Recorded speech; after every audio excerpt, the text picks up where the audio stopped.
இரண்டாவது ஆராதனைக்கு வந்துக்கிற உங்களை ஆண்டவராகிய இயேசுவின் நாமத்தினாலே வாழ்த்துகிறேன். தேவ சமூகத்துக்கு வந்துக்கிறேன்னா தேவனுடைய ஆசீர்வாதத்தை பெற்றுக் கொள்வோம் என்பதிலே எந்த விதமான சந்தேகம் இல்லை. ஆண்டவர் நம்ம இடத்துல பேசுவாரா? நிச்சயமா ஆண்டவர் நம்ம இடத்துல பேசுவாரா? சவுண்ட் ரொம்ப கம்மியா வருதா? ஹல்லேலூயா, ஹல்லேலூயா, ஹல்லேலூயா, சத்தமா ஹல்லேலூயா, ஹல்லேலூயா. கையோடு சொல்லுங்க, இன்றைக்கு நீங்க ஆசீர்வதிக்கப்படுவீங்க. இன்றைக்கு நீங்க ஆசீர்வதிக்கப்படுவீங்க.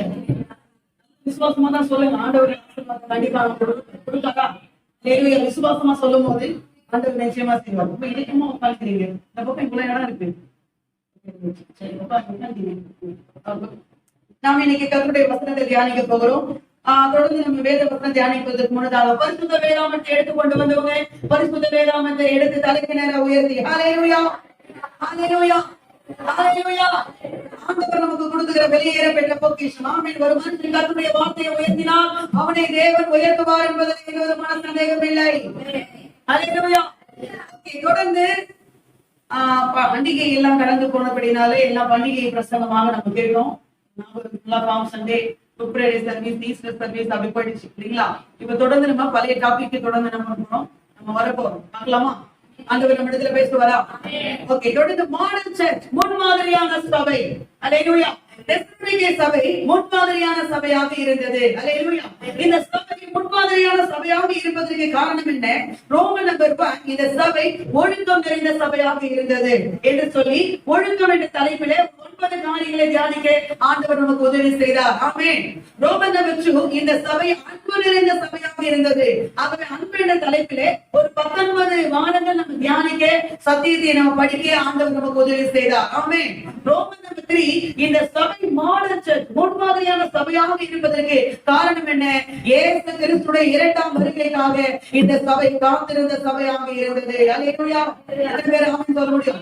நான் அந்த பிரசங்கத்தை பேசும்போது சொல்லும் போதெல்லாம் சொல்றேன், தெசலோனிக்கே சபை மாத்திரம் இல்லை, நம்முடைய சபையும் இயேசுவின் இரண்டாம் வருகைக்காக காத்திருக்கிறது. ஆமென். ஒரு பொருத்தமா வருது. ஆமென். ஹல்லேலூயா. அங்க வேற இயேசுடைய இரண்டாம் வருகை குறித்து நம்ம படித்துக் கொண்டிருக்கிறோம். ஆமென். தொடர்ந்து நம்ம படிக்கலாம். அதை குறித்து ஏற்கனவே நான் சொன்னது போல கவனிங்க. இயேசுடைய இரண்டாம் வருகையை கொடுத்தான அறிவு என்னவென்று பார்த்தோம். இயேசுடைய இரண்டாம் வருகை எதற்காக என்று பார்த்தோம். ரகசிய வருகைக்கும் பகிரங்க வருகைக்கும் உள்ள சில வித்தியாசங்களை பார்த்தோம். ரகசிய வருகையிலே நாம் நடைபெறக்கூடிய 5 காரியங்களை குறித்து பார்த்தோம். ரகசிய வருகையிலே நாம் எடுத்துக்கொள்ளப்பட நாம் என்ன செய்ய வேண்டும் என்று பார்த்தோம். ரகசிய வருகையில நாம் எடுத்துக்கொள்ளப்பட நாம் என்ன செய்ய வேண்டும்? சப் பாயிண்ட் என்னது? முதலாவது பரிசுத்த ஆவியானவரை துக்கப்படுத்த கூடாது. இரண்டாவது சப் பாயிண்ட் பெருந்திண்டி காலங்களாக இருக்கக்கூடாது. மூன்றாவது சப் பாயிண்ட் அறிந்தவர்களாக என்ன செய்யக்கூடாது? இருக்கக்கூடாது. நான்காவது லௌகீக கவலை இல்லாதவர்களாக நாம் இருக்க வேண்டும். ஹல்லேலூயா. ஆமென். இன்றைக்கு அதை தொடர்ந்து நம்ம பார்க்கலாமா? ஆண்டவர் நம்ம இடத்துல பேசுவாரா? கரங்களை உயர்த்தி ஆண்டவர் நம்ம இடத்துல பேசுவாரா? அதனுடைய வார்த்தைக்கு காத்திருங்கள். ஆண்டவர் கூட பேசுவார் என்ற விசுவாசத்தோடு கூட எதிர்பார்ப்போடு கூட இருங்க. ஆண்டவர் இன்னைக்கு நம்ம இடத்துல பேசுவார். ஹல்லேலூயா. ரொம்ப ஹீட்டா தான் இருக்குது, கொஞ்சம் கஷ்டம் தான். அதனால கொஞ்சம் அட்ஜஸ்ட் பண்ணி என்ன பண்ணுங்க. சம்மர் டைமா இருக்கும் இல்லையா? எல்லாரும் சரி. ஓகே, நம்ம சீக்கிரம் முடிக்கணும். ஓகே, சரி. ஓகே, நம்ம எடுத்துக்கொள்ளலாம். ஏற்கனவே படிக்கிற அதே வசனம் தான். அதுல இன்னும் ஒரே ஒரு காரியம் நமக்கு இருக்கிறது. லூக்கா சுவிசேஷ புத்தகம் 21ஆம் அதிகாரம் 34ஆம் வசனத்தை படிக்கலாம். லூக்கா 21:34. உங்கள் இருதயங்கள் பெருந்திண்டியினாலும் லௌகீக கவலையினாலும் பாரமடையாதபடிக்கு. ஹல்லேலூயா. அப்ப கவனிங்க, நாம் அடுத்ததாக இந்த வசனத்துல நாம் இயேசு கிறிஸ்துவுடைய இரண்டாம் வருகையில் நாம் எடுத்துக்கொள்ளப்பட வேண்டும் என்றால் நாம் செய்ய வேண்டிய அடுத்த காரியம் என்ன? நாம் வீணான பாரம் இல்லாதவர்களாக இருக்க வேண்டும். ஹல்லேலூயா. வீணான பாரம் இல்லாதவர்களாக இருக்க. நான் சொல்ற பாயிண்ட், நான் சொல்ற வார்த்தையை நம்ம சரியா புரிந்து கொள்ளணும். குடும்பத்தை குறித்து நமக்கு பாரம் இருக்கணும். ஆமாவா? பிள்ளைகளை குறித்து நமக்கு பாரம் இருக்கணும். ஆமேனா? ஆத்துமாக்களை அழிந்து போகிற ஆத்துமாக்களை குறித்து நமக்கு பாரம் இருக்கணும். ஆமேனா? சபையை குறித்து நமக்கு பாரம் இருக்கணும். ஆமாவா? ஊழியத்தை குறித்து நமக்கு பாரம் இருக்கணும். ஆமாவா?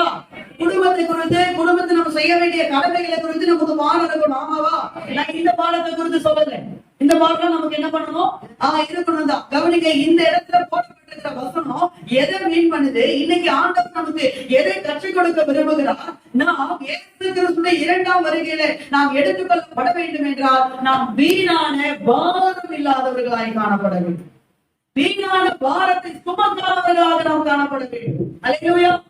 ஆமே. சில ஆட்கள் பார்த்தீங்கன்னா வீணா சில பாரத்தை தூக்கி என்ன பண்ணுவாங்க பாத்தீங்களா? பலமேல தூக்கி என்ன பண்ணுவாங்க வச்சுப்பாங்க. அல்லேலூயா. வீணா சில அவங்களே பிரச்சனை மாட்டிப்பாங்க, அவங்களே அதை இழுத்து விட்டுப்பாங்க, அவங்களே அதுல போய் சிக்கிப்பாங்க, அவங்களே அதுல போய் எல்லாம் நுழைச்சி வாயை போட்டு அவங்களே இன்வெஸ்ட்மெண்ட்டை போட்டு அவங்களே எல்லாம் வரைக்கும் கருத்து நான் கஷ்டப்படுறேன். புரியுதுங்களா? அல்லேலூயா. இப்படிப்பட்ட வீணான பாரத்தை நாம் சுமக்காதவர்களாக நாம் காணப்பட வேண்டும். அல்லேலூயா. சத்தமா கரங்களை உயர்த்தி அல்லேலூயா சொல்லுவோம். அல்லேலூயா. அப்போஸ்தலனாகிய பவுல் சொன்னான் 2 தீமோத்தேயுவின் புத்தகம் 4ஆம் அதிகாரம் 7ஆம் வசனம். இது எல்லாருக்கும் தெரியும். நல்ல போராட்டத்தை போராடின விசுவாசத்தை ஓட்டத்தை முடித்தேன், விசுவாசத்தை காத்துக்கொண்டேன். அல்லேலூயா. பவுல் சொன்னா நான் நல்ல போராட்டத்தை போராடினப்பா, ஓட்டத்தை முடித்தேன்ப்பா, விசுவாசத்தை காத்துக்கொண்டேன். நீங்களும் அதே நல்ல போராட்டத்தை போராடி ஓட்டத்தை முடிங்க. அல்லேலூயா. உங்களுக்கு தெரியுமா நம்ம எல்லாரும் ஒரு ஆவிக்குரிய ஓட்டத்தை ஓடிக்கொண்டிருக்கிறோம். ஆமென். எத்தனை பேர் ஓட்டிட்டு இருக்கீங்க? இப்போ உட்கார்ந்துக்கிறீங்க. ஆவிக்குரிய ஓட்டத்துல சொல்லுங்க. பக்கத்துல கை கொடுக்க இல்லைங்க. ஓடுறீங்களா? சில பேர் நிக்கிறாங்க. அல்லேலூயா. சில பேர் நிக்கிறாங்க. அல்லேலூயா. நம்மள ஓடுகிறவர்களா இருக்கணும். ஆவிக்குரிய ஓட்டத்துல ஓடணும். அல்லேலூயா. பவுல் சொன்னா நான் ஓடணும்ப்பா, என்ன பண்ண நான் ஓட்டத்தை நான் முடித்தப்பா, நான் விசுவாசத்தை காத்துக்கொண்டேன். ஏன்னா நான் மாத்திரம் இல்லை, நீங்க எல்லாரும் ஓடி முடிக்க வேண்டும். அல்லேலூயா. நீங்க ஓட்டத்துல ஓடுறாங்க, வெயிட் தூக்கி தலைமையில வச்சு ஓடணும். சொல்லுங்க, எந்த அளவுக்கு தன்னை மாற்றிக்கொள்ள முடியுமா? பாத்துருக்கீங்களா? ஓட்டப்பந்தயத்துல ஓடணும்னா பாத்துருக்கீங்களா? எத்தனை பேர் பாத்துருக்கீங்க? இதை கூட பாத்துருக்கீங்களா?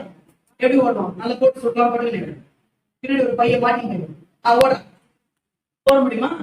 எப்படி ஓடுவாங்க? எந்த அவங்க போட்டிருக்கிற ட்ரெஸ் கூட லைட் வெயிட். அவங்க போட்டிருக்கிற ட்ரெஸ் கூட எப்படி இருக்கும்? Light weight. அது மலையிலேயே அந்த அம்மா மருந்து கட்டுவாங்க. இவ்வளவு பெரிய பொட்டல் தூக்கி அப்படி சுத்தி அப்படி சொருவிட்டு அவ்வளவு வெயிட்டா இருக்கு. அப்படி இல்ல, லைட் வெயிட். அல்லேலூயா. அவங்க போட்டுக்கிற ட்ரெஸ்ல கூட எந்த விதமான சுமை என்ன பண்ணாது இருக்காது. ஏன்னா எந்த அளவுக்கு அவன் சுமை சுமக்காதவனாய் பாரத்தை தலைமையில வைக்காதவனாய் இருக்கிறானோ, எந்த அளவுக்கு அவன் லெகுவா இருக்கிறானோ அந்த அளவுக்கு அவன் ஓடி ஜெயத்தை பெற்றுக் கொள்வான். அதான் ஒன்று கொரிந்தியர் புத்தகம் 9ஆம் அதிகாரம் 24ஆம் வசனத்தில் அப்போஸ்தலனாகிய பவுல் சொல்கிறான் பாருங்க. படிங்க அந்த வசனத்தை. எல்லாரும் ஓடுவார்கள், ஒருவனே பந்தயத்தை பெறுவான் என்று அறியீர்களா? எப்ப நீ பெற்றுக்கொள்ளத்தக்கதாக ஓடு. நீ எப்படி ஓடு? எல்லாம் ஓடலான்றதுக்காக நீ என்ன பண்ணாத, ஓடாத. நீ பெற்றுக்கொள்ளத்தக்கதாக ஓடு. அப்புறம் ஈர்ப்பினருடைய எல்லாம் கற்றுக்கு வரோம், எல்லாம் கிறிஸ்தவனா மாறிட்டான், எல்லாம் ஞானத்தை எடுத்துட்டான், எல்லாம் விசுவாசம், நானும் விசுவாசம் இல்ல. எல்லாரும் ஓட்டம் பண்றோம், நானும் ஓடுறேன் இல்ல. நீ எப்படி ஓட வேண்டும் என்றால் பெற்றுக்கொள்ளத்தக்கதாக ஓட வேண்டும். அதுக்கு அடுத்த வசனம் பாருங்க. பந்தயத்துக்கு போராடுகிற யாவரும் எல்லாவற்றிலையும் இச்சையடக்கமாய் இருப்பார்கள். அப்படின்னா அவன் எல்லாத்தையும் சாப்பிட மாட்டான். ஆமாவா? அல்லேலூயா.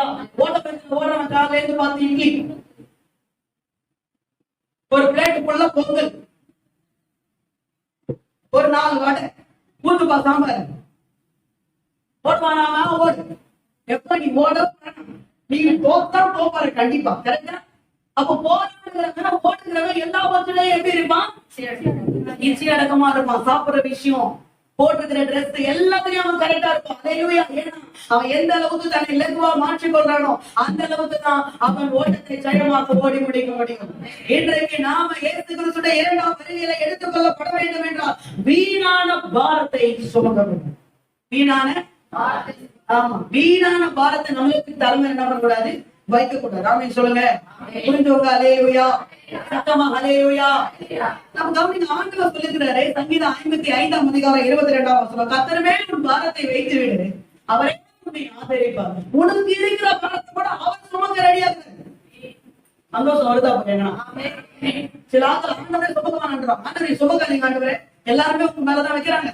பாவம் நான் வேற உங்க மேல வச்சுட்டா உங்களுக்கு ரொம்ப பாரம் ஹெவி லோட் ஆயிடும். ஆனா நான் வச்சு நானே என்ன பண்ணிடுறேன், நான் எடுத்துட்டு போயிடும். இல்ல, கர்த்தர் மேல் உன் பாரத்தை வைத்து விடு, அவரே உன்னை ஆதரிப்பா. உன்னுடைய சொந்த பாரத்தை கூட நீ சுமக்க வேணாம் மகளே, நீ சுமக்க வேணாம் மகனே. அது எவ்வளவு நான் சுமக்கிறேன். அப்படிப்பட்ட ஒரு நல்ல தேவனுக்கு கையெல்லாம் என்ன பண்ணுறது தெரியல. அப்ப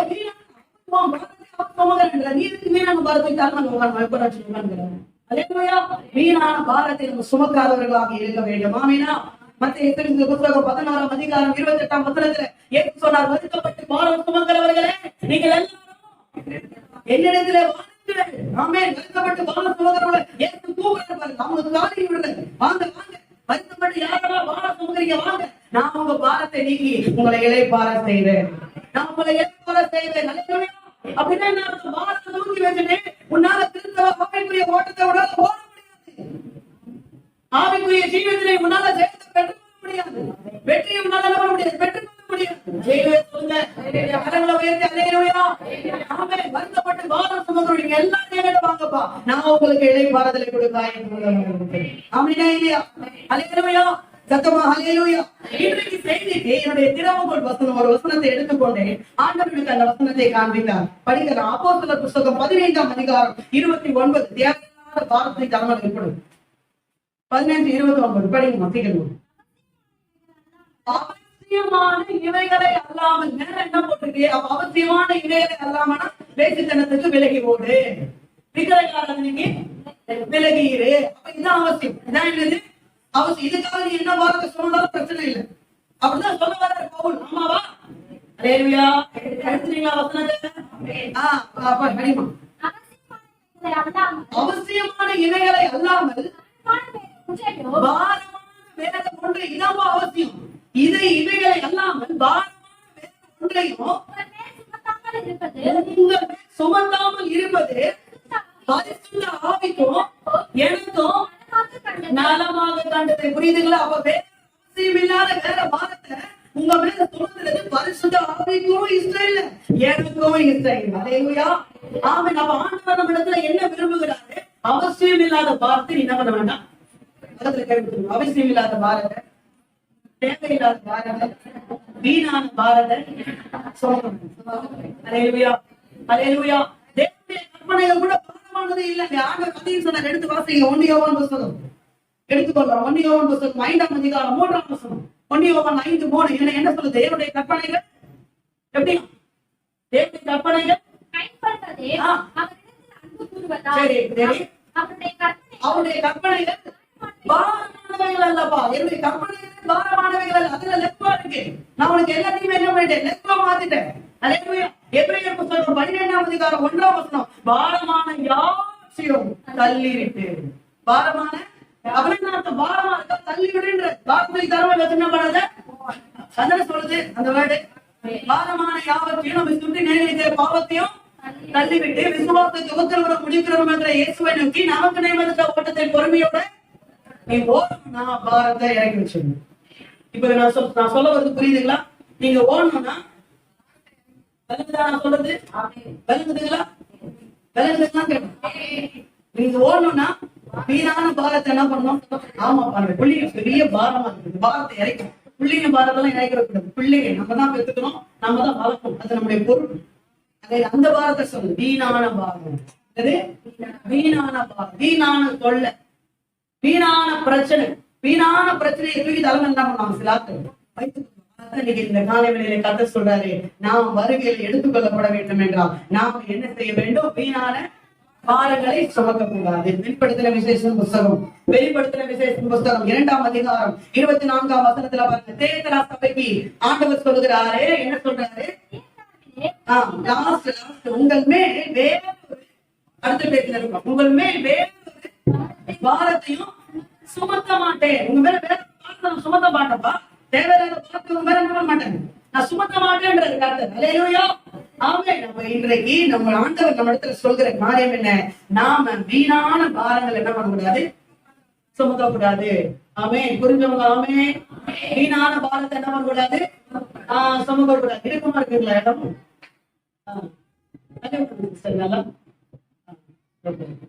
வீணான பாரத்தை என்ன பண்ணக்கூடாது? நம்ம சுமக்கக்கூடாது. ஓகே. இன்றைக்கு நமக்குள் வீணான பாரங்களை கொண்டு வருவது எது? வேகமா ஒரு சில காரியங்களை சொல்லி நான் முடிக்கிறேன். ஆமென். நமக்குள் வீணான பாரங்களை கொண்டு வருவது எது? நான் வீணான பாரத்தை சுமக்கிறதுக்கு நான் ஆசைப்படலைங்க. நான் பாரமே இல்லாம ஃப்ரீயா தான் இருக்க என்ன பண்றேன்? நான் ஆசைப்படுறேன். ஆனா எப்படியோ எனக்குள்ள என்ன பண்ணுது வாரம் வந்துருது. அது என்ன அந்த எப்படி வந்து எனக்கு என்ன பண்ணல தெரியல. வேதத்தின் சத்தியத்தை வச்சு வேதத்தோட நிலையில வச்சு நாம இன்னைக்கு தியானிக்க போறோம். தியானிக்கலாமா? நமக்குள் வீணான பாரங்களை கொண்டு வருவது எது? எடுத்து வாசிக்க யாத்திராகமத்தின் புஸ்தகம் 18ஆம் அதிகாரம் 18ஆம் வசனத்தை படிக்கலாமா? 18 படிக்க சீக்கிரம். யாத்திராகமம் 18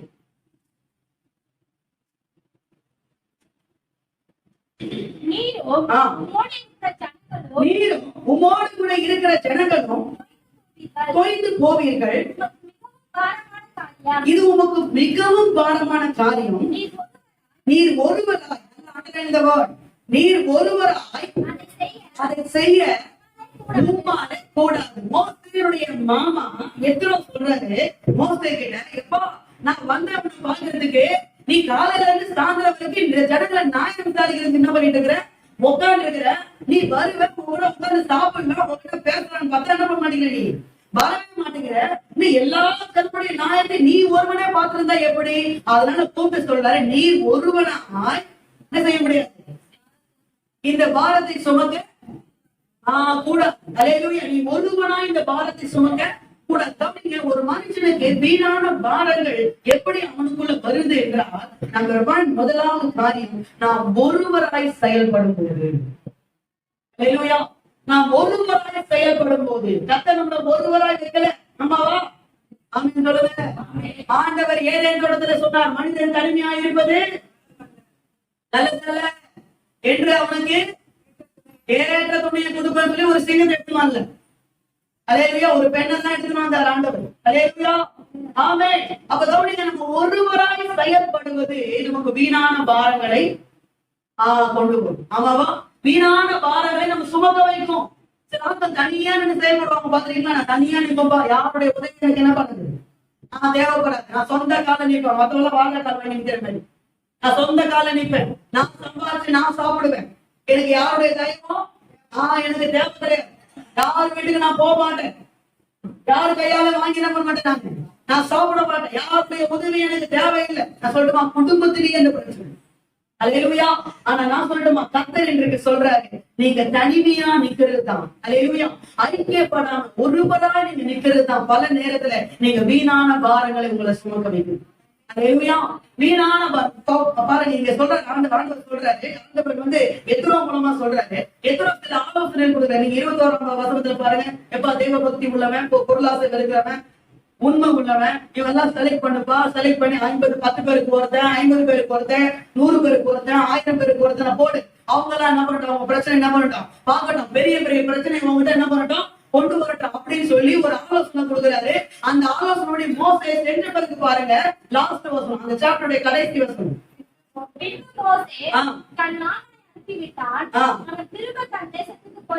போய்விட்டான் 23 இந்த பிரகாரம் நீ செய்வதும் 23 இப்படி தேவன் உமக்கு கட்டளையிடுவதும் உண்டானால் உம்மாலே தாங்க கூடும்.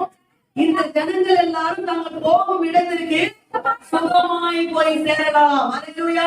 என்ன சொல்றாரு, ஜனங்கள்லாம் நாங்க போய் சேரும் இடத்திற்கு சுகமா என்ன பண்ணலாம், போகலாம். நாமளும் கூட ஒரு இடத்துக்கு போய் சேரணும், நம்முடைய பரம கானானுக்கு போய் சேரணும். அல்லேலூயா. அப்ப நீங்க ஒண்டியா செயல்பட்டீங்கன்னா, தனியா நின்னீங்கன்னா, நீங்க வீணான பாரத்தை தலைமையில என்ன பண்ணுவீங்க, சுமந்து கொள்வீங்க. அல்லேலூயா. சில பிள்ளைங்க நீங்க பேரண்ட்ஸ் கிட்ட பேசுறது கிடையாது. அல்லேலூயா. சொல்லணுமா, கர்த்தர் உனக்கு நல்ல ஒரு வாழ்க்கையை அமைச்சு கொடுக்கிற வரைக்கும் உனக்கு உன்னுடைய பேரண்ட்ஸ் தான் எல்லாமே. அல்லேலூயா. பேரண்ட்ஸ் கிட்ட கசப்பு, பேரண்ட்ஸ் கிட்ட பேசுறது கிடையாது. அல்லேலூயா. உன் மேல அக்கறை உள்ளி உன்னை பார்த்து உன்னை பாதுகாத்து உன்னை வளர்த்த அந்த அம்மா அப்பா கிட்டே நீ பகையா இருக்கிறீங்க, நீ என்ன ஆசீர்வாதத்தை பெற்றுக் கொள்ள போற? அல்லேலூயா. ஆமென். ஆண்டவருக்கு அடுத்து கவனிங்க, பேரண்ட்ஸ் எல்லாம் கவனிங்க, ஆண்டவருக்கு அடுத்து நாம நம்முடைய பிள்ளைகளுக்காக வாழ்றோம். ஆமாவா? அல்லேலூயா. அப்ப அப்படிப்பட்ட பிள்ளைகளிடையே சில பேர் பேசுறது கிடையாது. அல்லேலூயா. பல நாட்கள் பேசுறது கிடையாது. கணவன் மனைவி கிட்ட பேசுறது கிடையாது, மனைவி கணவன் இடத்துல பேசுறது கிடையாது. இதுல வேற வீர சவால் வேற. நான் பாத்தியா, நான் 1 மாசம் கூட பேசாம இருப்பேன், வெட்கப்பட்டு கேட்கப்பட வேண்டிய காரியம். அல்லேலூயா. 1 மாசம் பேசாம இருப்பேன், 2 மாசம் பேசாம இருப்பேன். உன் ஜபம் அந்த வீட்டுல எங்க சமாதானம் இருக்கும், அந்த வீட்டுல எங்க ஆசீர்வாதம் இருக்கும். அல்லேலூயா. ஆமே. நீ பேச மாட்டேன், எதையும் ஷேர் பண்ணிக்க மாட்டேன், எதையுமே சொல்றது கிடையாது. இவர் போறது வர்றது அவங்க கிட்ட எதையுமே சொல்றது கிடையாது. இவர் எங்க போறாரு, என்ன பண்றாரு, எது செய்யறாரு, எங்க வாங்குறாரு, எங்க கொடுக்குறாரு, எதுல போடுறாரு, எதுல போட்டு போறாரு, எதுவும் சொல்றது கிடையாது. அல்லே உனக்குன்னா நான் எதுவும் போட்டேன், நீ செய்ய. அல்லேலூயா. நான் சொல்லட்டுமா, ஆண்டவர் உங்களுக்கு மனைவியை துணையாக கொடுத்திருக்கிறார், வீட்டு வேலைக்காரியா கொடுத்திருக்கிறார். அல்லேலூயா. ஆமே.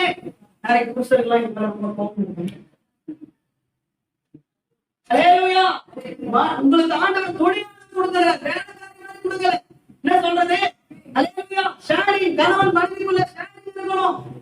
ஒண்டியா நின்று எதையுமே சாதிக்கணும். நான் பாத்துக்கிறேன். நீங்க ஒண்டியா சாதிக்கிறதுக்கு ஆண்டவர் உங்களை ஒண்டியா வச்சுக்கிறாங்க. அல்லேலூயா. ஆண்டவர் உங்களை தனியா வைக்கல, உங்களை இணைச்சு வச்சுக்கிறார். ஆமென் சொல்லுங்க. கணவனும் மனைவியும் ஒரே மாம்சமா இருக்கிறார்கள். ஆமாவா? அப்ப மனைவி கணவனிடத்துல பேசாம இருந்தா, கணவன் மனைவிடத்துல பேசாம இருந்தா, அப்ப நீ யார பகிச்சுக்கிற? உன் சொந்த மாம்சத்தை என்ன பண்ற? நீ பகிச்சுக்கிற. அல்லேலூயா. சிலாக்கு உனக்கு ஒண்ணு தெரியும், பயமு உனக்கு. அப்ப இவங்களுக்கு எல்லாம் தெரியுமா? நான் சொல்லுமா, இவங்களுக்கும் ஒண்ணுமே தெரியும். அப்ப ரெண்டு பேருக்கும் ஒண்ணு தெரியாது. என்ன பண்ண? இப்போ ரெண்டு பேரும் ஒன்னா சேர்ந்து ஜெபம் பண்ணணும். அவருக்கு எல்லாம் தெரியும், அவர் சூப்பரா நடத்துவார். என்ன சொல்றது? கேட்கணுமா இல்லையா? செய்யணுமா இல்லையா? ஒரு பண்ணுமா இல்லையா? அல்லேலூயா. சத்தமா கரங்களை வைத்து அல்லேலூயா. பாருங்க, அந்த விஷயத்தை இன்னொரு இடத்துல ஒத்துக்கிறாங்க. எண்ணாமத்தின் புஸ்தகம் 11ஆம் அதிகாரத்தை எடுங்க. எண்ணாமத்தின் புஸ்தகம் 11ஆம் அதிகாரத்துல 11ஆம் வசனத்தை வாசிங்க. எண்ணாமம் 11:11 படி. அப்பொழுது மோசே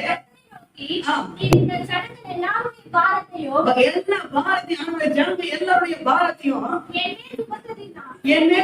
சுமந்ததினால உமது அடியானுக்கு உபத்திரவம் வரப்படுகிறது என்ன?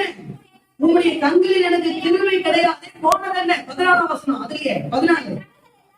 இந்த ஜனங்கள் எல்லாரையும் ஒருவனாய் தாங்க முடியாதப்பா. நான் ஒருவனாய் என்ன பண்ண முடியாது, தாங்க முடியாது. அப்ப கவனிங்க, நம்ம ஒருவனாய் நின்னா எந்த பாரத்தையும் நம்மளால தாங்க முடியும். புரிஞ்சவங்க மாத்திரம் ஒரு ஆமென் சொல்லுங்க. அல்லேலூயா. புரிஞ்சவங்க மாத்திரம் அல்லேலூயா. நம்ம ஒருவனாய் நின்னா எந்த பாரத்தை தாங்க படிப்பாங்க. அப்படியே பாருங்க, கீழே பாருங்க, ஆண்டவர் பார்த்தாரு. ஓகே, ஆமாப்பா, நீ ஒருவனா நிக்கிற, உன்னால முடியாது. ஒரு குரூப்பை செலக்ட் பண்ணாரா? ஒரு குரூப்பை செலக்ட் பண்ணி உங்க மேல ஆவி அவங்க மேல என்ன பண்றாங்க சொல்லுங்க, நான் வைப்பேன் அப்படின்னு சொல்லி ஒரு குரூப்பை செலக்ட் பண்ணி ஆண்டவர் அவங்க மேல தன்னுடைய அபிஷேகத்தை வைத்தார். அவங்க எல்லாரும் தேவனுடைய அபிஷேகத்தை அவங்க நிரம்பினார்கள். அல்லேலூயா. சத்தமா கரெக்டா வைத்து அல்லேலூயா. சபைக்கு வந்தா ஒரு மணி இருக்கணும். ஆமென். சபையின் ஐக்கியத்துல கலந்து கொள்ள வேண்டும். புருஷர்கள் ஐக்கியத்துல கலந்து கொள்ள வேண்டும். வாலிபர்கள் கலந்து கொள்ள வேண்டும். பெண்கள் ஐக்கியத்துல கலந்து கொள்ள வேண்டும். நான் கேட்கிறேன், நம்ம எல்லாரும் எப்ப பார்த்தாலும் அப்படியே பையனா இருக்கணும், எப்ப பார்த்தாலும் அப்படியே பையனா இருக்கணும்னு கேட்கிறேன். சொல்லுவாரு, எப்பவுமே நீங்க மலையில நிக்கிறது இல்ல, சில நேரத்துல நீங்க பள்ளத்தாக்குல நிக்கிறீங்கன்றத மறந்துடுங்க. சொல்லுவாரு, நீங்க எப்பவுமே நம்ம சிகரத்து மேல நிக்கல, சில நேரத்துல நீங்க பள்ளத்தாக்குல நிக்கிறீங்க. அப்படி பள்ளத்தாக்குல நிக்கும் போது ஒருத்தவங்களுக்கு கை கொடுத்தாங்க உங்களால எழுந்திருக்க முடியும். அல்லேலூயா. ஒருத்தவங்களுக்கு கை கொடுத்தாதான் நீங்க அதுல இருந்து மீண்டும் என்ன பண்ண முடியும், எழுந்து வர முடியும். அல்லேலூயா. எத்தனை பேர் இன்னைக்கு இப்போ ஒரு கேள்வி கேட்கிறேன், உங்களால பிரச்சனை, ஏதோ ஒரு பிரச்சனை, ஏதோ ஒரு காரியம், என்னால ஜபம் கூட பண்ண முடியல, ஜபம் கூட வரல, ரொம்ப அவ்வளவு பிரஷர், முடியல, பிரேயர் கூட என்னால பண்ண முடியல, அப்படிப்பட்ட அனுபவத்தை நான் கடந்து வந்திருக்கிறேன், அப்படிப்பட்ட அனுபவம் எனக்கு இருக்குன்றவங்க மாத்திரம் கை கொடுக்கணும். பிரச்சனை நிமித்தமா புரியல. இப்ப கை தூக்காதவங்க என்ன பிரச்சனைனா, அந்த பிரச்சனை இல்லைன்னு நான் சொல்றது புரியல. இப்ப நான் என்ன கேட்டேன், ஏதோ ஒரு பிரச்சனை, சரிங்களா, சம்திங், ஏதோ ஒரு பிரச்சனை. இப்ப அந்த பிரச்சனை உங்களால என்ன பண்ண முடியல, பிரைஸ் கூட பண்ண முடியல, உங்க வாயில இருந்து வார்த்தை கூட என்ன மாட்டேங்குது, வர மாட்டேங்குது, என்ன ஜெபம்னு தெரியல, ரொம்ப அப்செட் ஆகி என்ன பண்றீங்க, உட்கார்ந்துக்கிறீங்க. அப்படிப்பட்ட சூழ்நிலையில நான் கடந்து வந்திருக்கிறேன், உங்க மாத்திரம் கை தூக்குவேன். அல்லேலூயா. ஆமென். சரி, ஓகே. இன்னும் சில பேர் கை வரல, ரொம்ப சந்தோஷம். நல்லா இருக்கீங்களா? ரொம்ப நீங்க நல்லா இருந்தா இது ரொம்ப சந்தோஷம் தான். சரி, இப்ப அந்த மாதிரி சூழ்நிலையில நீங்க என்ன பண்ணுவீங்க, உங்களால ஜெபம் பண்ண முடியல, இப்ப உங்களால என்ன பண்ண முடியல, ஜெபம் பண்ண முடியல, உங்க வாயில இந்த வார்த்தை என்ன பண்ணல, சூர்யா வார்த்தை என்ன பண்ணல, உங்க பொண்ணை ஜெபம் சொல்ல முடியுமா, அது பண்ணாது. சரியா, என்ன பண்ணலாம் அப்போ கவனிங்க, நம்மளால அப்ப ஜெபம் பண்ண முடியல, வாயில இந்த வார்த்தை என்ன பண்ணல பாருங்க, சபையின் ஐக்கியத்துல யாராவது ஒருத்தரோட கூட சேர்ந்து நீங்க ஜெபம் பண்ணீங்கன்னு வச்சுங்களேன், உங்களுக்குள்ள அணைந்து போயிருக்கிற அந்த ஆவியை கர்த்தர் தாமே மீண்டுமாக கட்டி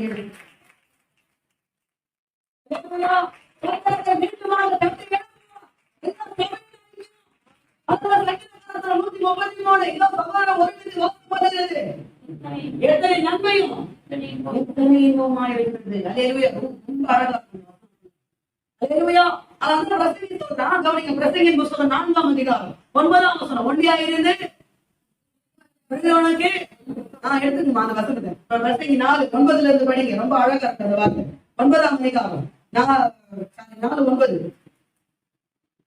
ஒண்டியாயிருந்து விழுந்தா இருவர் கூடி இருப்பது நலம், அவனுடைய பிரயாசத்தினால நல்ல பலன் உண்டாகும். ஒண்டியா இருந்து செய்யறத பார்க்கலாம், 2 பேரும் சேர்ந்து செஞ்சீங்கன்னா உங்க பிரயாசத்துல நல்ல பலன் உண்டாகும். அல்லேலூயா. ஆமென். அப்புறம் ஒருவன் விழுந்தால் அவன் உடனே அவன் என்ன பண்ணுவான்? தூக்கி விடுவான். ஒண்டியா இருந்து விழுகிறவனுக்கு ஐயோ, அவன் யாருமே வேணாம்ங்கிறானே, எனக்கு யார் தைரியமும் என்ன பண்ணல, எனக்கு தேவையில்லை, அவன் எனக்கு யார் தூக்கி விடுவான்? தூக்கி விடுறது கூட ஆள் இல்லாம என்ன பண்ணுவோம்? உட்கார்ந்து அடுத்த வசனம், 2 பேரை படுத்துக்கொண்டா, நான் ஆவிக்குரிய சூட பத்தி பேசுறேன். 2 பேரும் படுத்துக்கொண்டா, 2 பேராய் படுத்துக்கொண்டா, 2 பேர் ஜெபம் பண்ணா, 2 பேர் கலந்து உபவாசம் பண்ணா அவங்க நல்ல சூடு உண்டாகும். சரி, எப்படி சூடு உண்டாகும்? அடுத்த வசனம், ஒருவனை யாரும் ஒருவன் மேற்கொள்ள வந்தால் இருவரும் அவனுக்கு எடுத்து நிற்கலாம். நீ ஒண்டியா இருந்து ஏத்துனா பிரச்சனை. ஆமாவா? நாட்கள்ல 3ஆம் கிளாஸ் லெசன்லயே 4ஆம் கிளாஸ் ஒரு கதை நல்லா போடுவாங்க பாத்தீங்களா? என்ன சரியா ஞாபகம் இல்லை. 5 மாடு இதெல்லாம் ஒன்னாவே இருக்கு. டைம் எடுக்கணும். இதெல்லாம் ஒன்னா இருக்கும். இது எப்படியாவது மேற்கொள்ளலாம்னு சொல்லிட்டு சிங்கமா என்ன வரும் தெரியாது. சிங்கம் தானே, சிங்கம் வரும். அது முதல்ல செய்யற வேலை என்ன தெரியுமா? இந்த 5 திசைக்கு திருக்கும். பாத்தீங்களா? ஒன்னா இருக்கும் போது அது வேலை நடக்காது. தனித்தனியா இருக்கும்போது ஈஸியா எல்லாரையும் ரீச் பண்ணிட்டு போயிடும். பிசாசுடைய வேலையும் புரிஞ்சவங்க மாத்திரம் வாழ்க்கை. நீங்க ஒன்னா இருந்தீங்கன்னா, நீங்க ஒருமனப்பட்டு இருந்தீங்கன்னா பிசாசால உங்களை ஒண்ணுமே செய்ய முடியாது. ஆமென் சொல்லுங்க. இருவரும் எழுதி நிற்கலாம். 30 நூல் வராது. 30 நூல் தனியா இருக்கிற நூல் தான் போயிடும் சீக்கிரமா. 30 நூல் சீக்கிரமா யாராது. ஆமென் சொல்லுங்க. அல்லேலூயா. ஒரு விஷயத்தை நல்லா புரிஞ்சு, நம்முடைய ஆதிதா ஏவாள் ஒண்டியா இருக்கும் போதுதான், தனியா இருக்கும் போதுதான் பாவத்துல விழுந்தாங்க என்பதை நம்ம மறக்க முடியும். தனியா இருக்கும் போது பாவத்துல விழுந்தாங்க. ஆமாவா? ஆண்டவர் பேசுறது எப்படி பேசினாரு? நீங்க படிங்க. ஆண்டவர் ஒண்டியா பேசல, 2 பேரும் வச்சுன்னா பேசல. ஆதியாகமத்தின் புஸ்தகம் 1ஆம் அதிகாரம் 26, 27 பாருங்க. அதுல பாருங்க ஆண்டவர் சொல்றது பாருங்க. 27 சிருஷ்டித்தார், ஆணும் பெண்ணுமாக சிருஷ்டித்தார். அவர்களை நோக்கி பன்மையில சொல்றாரு ஆண்டவர். எப்படி சொல்றாரு? அவர்களை நோக்கி. அப்ப கீழே பாருங்க 28 லாஸ்ட் ஆண்டு கொள்ளுங்கள் என்று சொல்லி தேவன் அவர்களை ஒன்னாதான் சொல்றாரு. அல்லேலூயா. 2 பேரையும் சேர்த்து ஆண்டவர் என்ன பண்றாரு சொல்றாரு. ஆனா 3ஆம் ஆண்டவர் பேசுறது 2 பேரையும் சேர்த்து சொல்றாரு. பிசாசு பேசுறான் பாருங்க. இப்போ 3ஆம் அதிகாரம் 1ஆம் வசனம்,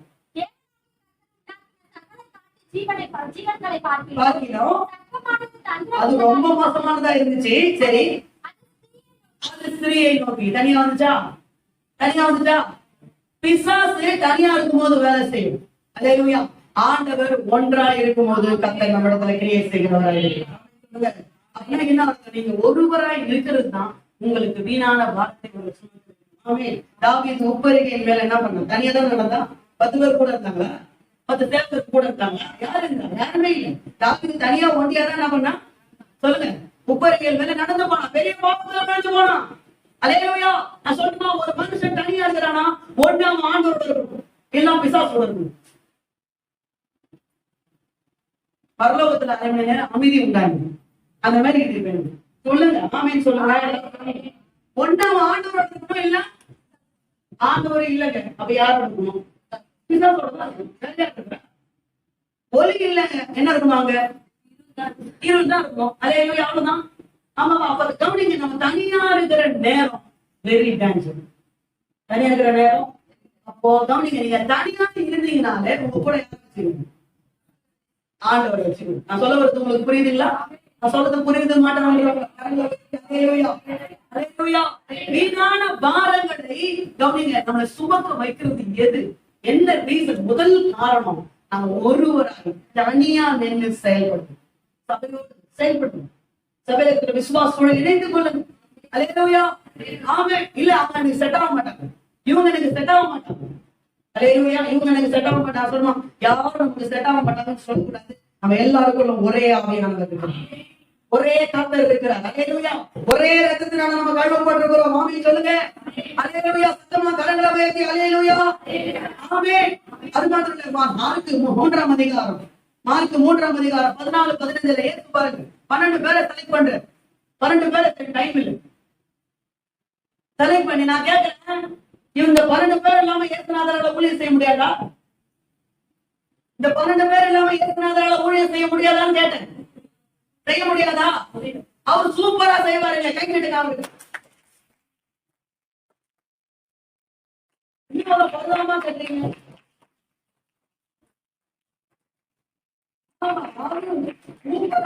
ரொம்ப அழகா நேரடியான பக்தன். அது 12 பேர் கூட 12 பேர் செலக்ட் பண்ணி சொல்றாரு, என்னோடு கூட இருக்கவும் தம்மோடு கூட இருக்கவும். முதல் வேலை அவங்களுக்கு அவரோட என்ன பண்ணாங்க? இருக்கும். அவங்க அவரோட என்ன பண்ணோம்? நான் கேட்கிறேன், அந்த 12 பேர் என்னங்க? ஒருத்தர் நல்ல சாப்பாடு பின்னாடி வர சொன்னா பயிர்களை கொஞ்சம் கொஞ்சம் என்ன பண்ணுவாங்க? சாப்பிட்டே வருவாங்க. ஒருத்தர் இன்னொருத்தர் பணம் ஆசைப்பட்டு, 2 பேர் பதவி ஆசைப்பட்டவங்க. கரெக்டுங்களா? ஏசுநாதர் கூட இந்த 12 பேருக்கு அதே சொல்லுங்கிறேன்.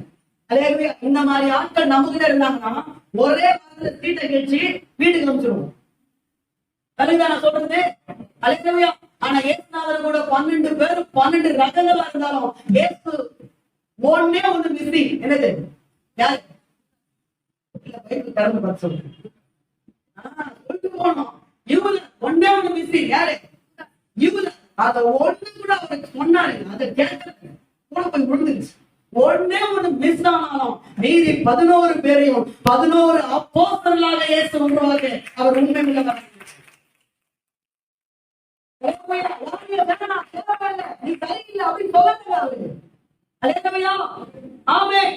11 பேரை 11 அப்போஸ்தலர்களாக இயேசு உருவாக்கினார். இயேசுவுடைய மரணத்துக்கு பிறகு, இயேசுவுடைய உயிர்த்தெழுதலுக்கு பிறகு அந்த 11 பேரும் பல தேசங்களுக்கு போய் இயேசுவின் சுவிசேஷத்தை அறிவித்தார்கள். அதுல ஒரு சீசன் தோமா, அவர் இந்தியாவுக்கு வந்து பாத்தீங்கன்னா தமிழ்நாட்டுக்கு வந்து, சென்னைக்கு வந்து, சென்ட் தாமஸ் மவுண்ட்டுக்கு வந்து, இன்றைக்கு நீங்களும் நானும் சத்தியத்தை அறிந்து ரட்சிக்கப்பட்டு நீங்க விசுவாசையா உட்கார்ந்துருக்கணும். அதுக்கு தோமா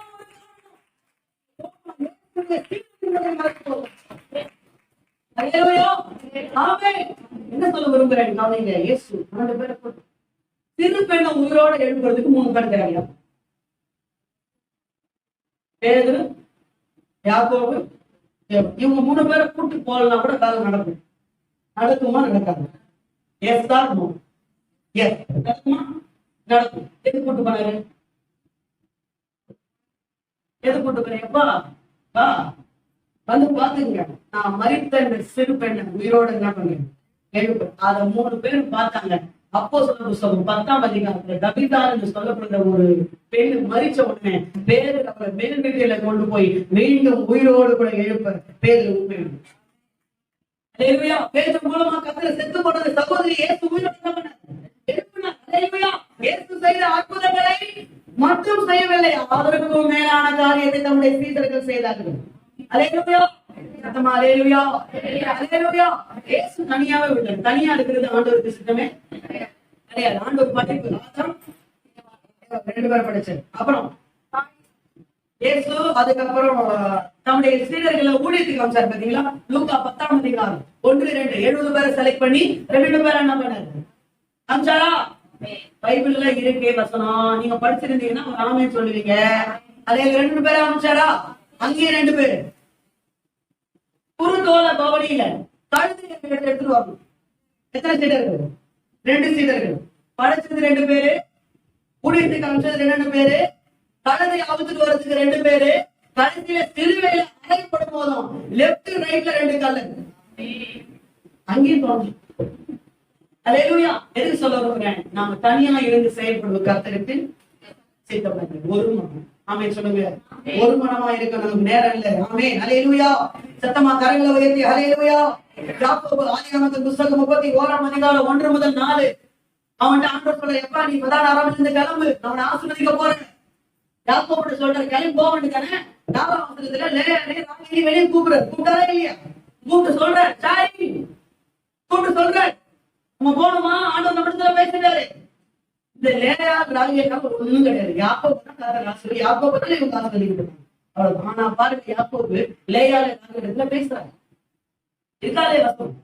ஹல்லேலூயா. ஒண்டியா இருந்து செய்யணும். யாரு கைமனுக்கு தேவையில்லைன்னு சொல்லக்கூடாது. ஆமென்.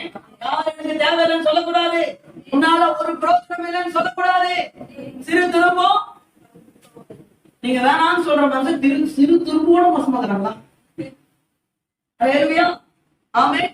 வேணாம் நம்ம சொல்லக்கூடாது. நம்ம வீணான பாரங்களை சோப்பதற்கு முதல் காரணம் நம்ம ஒருவராய் இருந்து தனியா இருந்து செயல்படுவதுதான். நெகேமியா இடிந்து போன எருசலேம் அலங்கத்தை கட்டினாரா? அவர் மட்டுமா கட்டினாரு?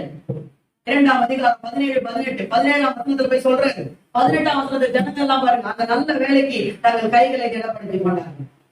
ஹல்லேலூயா. நல்ல வேலைக்கு தங்கள் கைகளை திடப்படுத்திக் கொண்டாங்க. அவன் மட்டுமா கட்டினாரு? அவங்க மட்டுமா கட்டினாரு? படித்து பாருங்க. ஆட்டு வாசல் அவன் கட்டினான், மீன் வாசல இவன் கட்டினான் போட்டிருக்கா இல்லையா? ஹல்லேலூயா.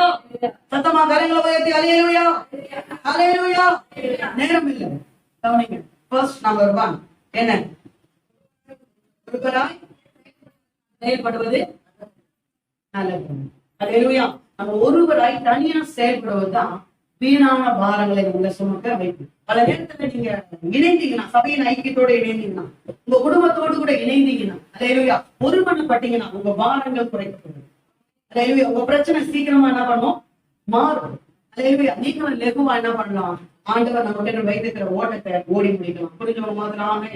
நம்பர் 2 டைம்ல பார்க்கலாம். 2வது காரியம், நமக்குள்ள வீணான பாரங்களை கொண்டு வருவது எது? 2 சாமுவேல் புத்தகம் 19ஆம் அதிகாரம் 35ஆம் வசனம். 2 சாமுவேல் 19:35 படிக்கலாமா? 2 சாமுவேல் 19:35. அங்க பர்சிலா என்று சொல்லப்படுகிற ஒரு மனுஷனை குறித்து நம்ம பார்க்கிறோம். 35. இப்பொழுது சரி. இன்னதென்றோ எனக்கு தெரியுமோ? அடியனுக்கு ருசிகரமா இருக்குமோ? சங்கீதக்காரிகளுடைய சத்தத்தை இனி கேட்க கூடுமோ? அடியானாகிய நான் இனி ராஜாவாகிய என் நாட்டுக்கு பாரமா இருக்க வேண்டியது என்ன? இந்த பர்சிலான்னு சொல்லப்படுகிற ஒரு மனுஷனை குறித்து பாக்குறோம். இந்த பர்சிலா நம்ம அவ்வளவா நம்ம பர்சிலானா பர்சன் நினைச்சுக்காதீங்க, சரிங்களா? பர்சிலா அப்படின்னு சொல்லி ஒரு மனுஷன் இருந்தாரு. ஒரு செல்வாக்கு மிகுந்த ஒரு மனுஷன். அந்த மனுஷன் கவனிங்க, தாவீது அப்சலோமுக்கு தப்பி ஓடும் போது தாவீதுக்கு மிகுந்த உதவிக்காரனாக இருந்தான். நீங்க 17ஆம் அதிகாரத்தை எடுத்துக்கங்க. அதுலயே 2 சாமுவேல் புத்தகம் 17ஆம் அதிகாரம், அதுலயே பாருங்க. 17ஆம் அதிகாரத்துல 27ஆம் வசனம் பாருங்க. 27ஆம் வசனத்துல இருந்து அந்த சாப்டர் முடிகிற வரைக்கும் இந்த பர்சிலா தாவீதுக்கு என்னெல்லாம் கொடுத்தாருன்னு போட்டிருக்குங்களா? ஹல்லேலூயா. ஆமென். அநேக நன்மைகள் என்ன பண்ணாரு செய்தாரு. 28 மெத்தைகளையும் கலங்களையும் மண்பாண்டங்களையும் கோதுமைகளையும் வார்கோதுமைகளையும் எல்லாம் லிஸ்ட் போட்டிருக்கா? டைம் இல்லைங்க, அதான் நான் சொல்றேன். எல்லாம் எடுத்தீங்களா? ஆமென். இருக்கா? எல்லாத்தையும் பாருங்க. கடைசி லைன் 29, கடைசி லைன். தாவீதுக்கும் அவனோடு இருந்த ஜனங்களுக்கும் சாப்பிடுகிறதுக்கு கொண்டு வந்தார்கள். அப்ப அப்சலோமுக்கு தப்பி தாவீது ஓடும் போது தாவீதுக்கும் அவனோட மனுஷனுக்கும் இவ்வளவு உதவி செஞ்சார். யாரு? இந்த பர்சிலா. அதனால இப்ப கவனிங்க, தப்பி ஓடினர் 19ஆம் அதிகாரத்துல வெற்றி பெற்றாரு. 19ஆம் அதிகாரத்துல ஹல்லேலூயா வெற்றி பெற்றாரா? அப்ப என்ன தாமே எலெக்ஷன் இப்பதான் போய் என்ன வெற்றி? அங்க போயிடாதீங்க, எல்லாம் இங்க இருங்க. வெற்றியா? மீண்டும் என்ன பண்ணாரு தாவீது? ஆட்சியை பிடித்தார். எருசலேம் ஆட்சி போயிடுச்சுங்க. அப்சலோம் புடிச்சுக்கிட்டாரு. நான் இங்கதான் பேசுறேன் இல்லைங்களா? புடிச்சுட்டாரு. இப்ப அவங்க தப்பி என்ன பண்ணாரு? ஓடுன இன்னும் நடந்துச்சு. அந்த இடத்துல தாவீது கூட இருக்கிறவங்க என்ன பண்றாங்க? தாவீது சைடு பெரிய வின்னு. ஹல்லேலூயா. இப்ப தாவீது திரும்புவாங்க என்ன பண்றாரு? எருசலேமில் ஆட்சி அமைக்க வருகிறார். ஹல்லேலூயா. இப்ப எல்லாருக்கும் எருசலேம் ஜனங்களுக்கு பெரிய ஒரு சந்தோஷம். ஏன்னா அவங்களுக்கு பிடிச்ச ராஜா தாவீது. அதான் பெரிய சந்தோஷம். அப்படி வரும்போது இந்த பர்சிலா இருக்கலாம். பர்சிலா என்ன பண்றான்? நிறைய உதவி செஞ்சால அவன் இருக்கிறான். இப்ப 34 2 சாமுவேல் 19:34 பாருங்க. அப்படியே பாருங்க. தாவீது ராஜா சொல்றான், நீ என் கூட எருசலேமுக்கு வந்துரு, நான் அங்க வச்சு என்ன பண்ணுவேன்? பராமரிப்பேன். இருக்கா? அங்க வச்சு என்ன பண்ணுவேன்? பராமரிப்பேன். அப்பதான் அந்த பரிசலா சொல்றான், எனக்கு 80 வயசு ஆயிடுச்சு, இது நான் ருசிகரமான உணவு சாப்பிடுறதுக்கும் ஆடைகளை உடுத்துறதுக்கும் சங்கீதக்காரருடைய கீர்த்தனைகளை நான் கேட்கறதுக்கும் இது சரியா இருக்காது. நான் அப்படி இருந்தேன்னா அது உமக்கு இருக்கும் பாரமாக, என் ராஜாவாகி உமக்கு அது பாரமாக மாறிடும். கவனிங்க, இந்த வசனத்தை வாசிக்கும் போது ஆண்டவர் இந்த பாரம் என்ற ஒரு சத்தியத்துல ஆண்டவர் எனக்கு தெளிவுபடுத்த வெளிச்சம் கொடுத்த ஒரு வார்த்தை என்னன்னா, கவனிங்க, வீணான பாரங்கள் நமக்குள் வருவதற்கு எது காரணமா இருக்கிறது? இரண்டாவதாக, அளவுக்கு மிஞ்சி ஆசைப்படுவது நமக்கு வீணான பாரங்களை சுமக்கும். அளவுக்கு மிஞ்சி ஆசைப்படும். ஆசைப்படுறது நல்லதா? விரும்புறது நல்லதா? ஆசைப்படுறது நல்லது, விரும்புறது நல்லது. விரும்புறதுனா தப்புன்னு சொல்ல முடியாது. தப்புன்னு சொல்ல முடியாது. 1 ராஜாக்கள் புத்தகம் 3ஆம் அதிகாரத்துல ஆண்டவர் சாலமோனுடைய சொப்பனத்துல கேட்கிறார், எப்ப நீ விரும்புறது என்கிட்ட கேளுங்க. அப்ப எப்படி விரும்புறது தப்போ? நீ விரும்புறது தப்பு இல்ல, நீ எதை விரும்புறன்றத பொறுத்தா இருக்கு. புதுசா ஒரு படம் ரிலீஸ் ஆகிது, நான் போய் தியேட்டர்ல போய் உட்கார்ந்து பாக்கணும்னா கத்த பிச்சு போடுவாரு பிச்சு.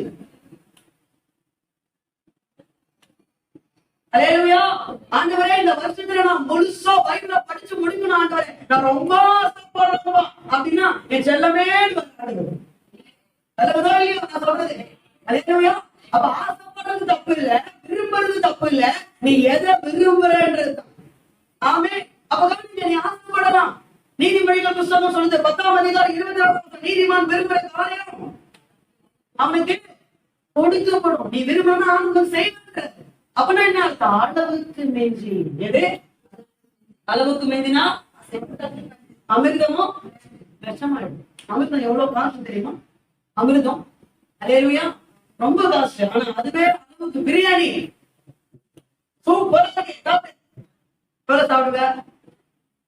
விட்டமின் மாத்திரை போடு, நல்லா போட்டு ஒரே நாள் டப்பா போட்டு வாய் நல்லா ஒரே நாள் ஸ்ட்ரென்த் ஆயிடும். அது விட்டமின் மாத்திரை தான், சத்து மாத்திரை தான். அது நீ ஒரே போட்டுறியா? குளுக்கோஸ் ஏத்துக்கோ, நல்லா ஏத்துக்கோ, பிப்சி ஏத்துக்கோ, 15 பாட்டில் ஏத்து. எப்படின்னா ஆகுது? அல்லேலூயா. அளவுக்கு மிஞ்சினா சில ஆட்கள் அப்படிதான். அல்லேலூயா. எல்லாம் இருக்கும், இருக்கிறதா திருப்தி இருக்காது. போதும் என்ற மனதுடைய தேவ பக்தியே ஆண்டவர் அடுத்த மாசம் என்ன பண்ண தெரியல. இந்த மாசத்துக்கு ஆண்டவர் சாப்பாடு கொடுத்தாரா? அடுத்த வாரம் எப்படி சிக்கன் வாங்க போறது? இன்னைக்கு சிக்கன் இருக்கா? கடையில எல்லாம் இருக்கு, நான் போயிட்டு போக மைண்ட் பண்ணுறேன். அல்லேலூயா. ஆண்டவர் அடுத்த வாரம் சமைக்கிறது இல்லை, இன்னைக்கு சமைக்கிறதுக்கு சோசமா வீட்டுல இருக்குதா? அப்ப இந்த பக்கம் இல்லையா? கேட்டாதான் வரும். அல்லேலூயா. இப்ப என் பிள்ளைங்களாம் எப்படி நான் படிக்க வைக்க போறேன்னா ஆண்டவரை உதவி செய்வார். அல்லேலூயா. பிள்ளைங்களை எப்படி தெரியல, ஆண்டவர் உதவி செய்வார். என்ன சொல்றது? அல்லேலூயா. ஆமா, 1008 புடவை இருக்கும், அப்ப கூட ஒரு புது புடவை எடுக்கணும். அல்லேலூயா. ஃப்ரிட்ஜ் வீட்டுல இருக்கும், நியூ மாடல் ஃப்ரிட்ஜ் வந்திருக்குது, அது வாங்கணும். வாஷிங் மிஷின் இருக்கும், ஆனாலும் நியூவா ஒரு வாஷிங் மிஷின், அதுவே போட்டு அதுவே துவைச்சு அதுவே அலசி அதுவே காய வச்சு இன்னும் கொஞ்சம் பணம் எடுத்துன்னு விட்டுருவோம், அதுவே மடிச்சுட்டு வச்சுருவோம். நீ மற்ற கூட பேரும் வீடு அப்படி திரும்பினா போதும், அதுவே கொண்டு வந்து வச்சிடும். நம்மால உடனே சொல்லுவாங்க, வீட்டுல இருக்க வாஷிங் மிஷின் தூக்கி போடு, அது வாங்கணும் முதல்ல. இல்லை, உனக்கு தேவை என்றால் உன் ஆண்டவர் உனக்கு கொடுப்பார். உனக்கு இந்த தேவை என்றால் கர்த்தர் உனக்கு கொடுக்க உண்மை மக்கள் எதுல திருப்தி வருதோ இல்லையோ, போன்ல வந்து திருப்தி வரவே. நாம என்ன போன் வச்சிருந்தாலும் இந்த போன் வாங்கணும், அந்த போன் வாங்கணும். எல்லா போன்லயும் ஒரே காரியம் தான் வரும். எல்லா போன்லயும் ஆப்போசிட்ல நம்ம பேசுறவங்க தான் கேட்போம். இந்த கந்தசாமி பேசினா கந்தசாமி தான் பேச மாட்டேன். நீ ஐபோன் வாங்கிட்டா ஐஸ்வர்யெல்லாம் பேச மாட்டேன். நாம இருக்கா? ஆமே. என்ன போனாலும் ஒரே என்ன சொல்றது, நீ என்ன போன வாங்கினாலும் உனக்கு சிக்னல் இல்லாத இடத்துல போயிடுனா அவ்வளோ என்ன பண்ணணும், நீ தானா கத்திட்டு வேண்டியதான். என்ன சொல்றது புரியுதா?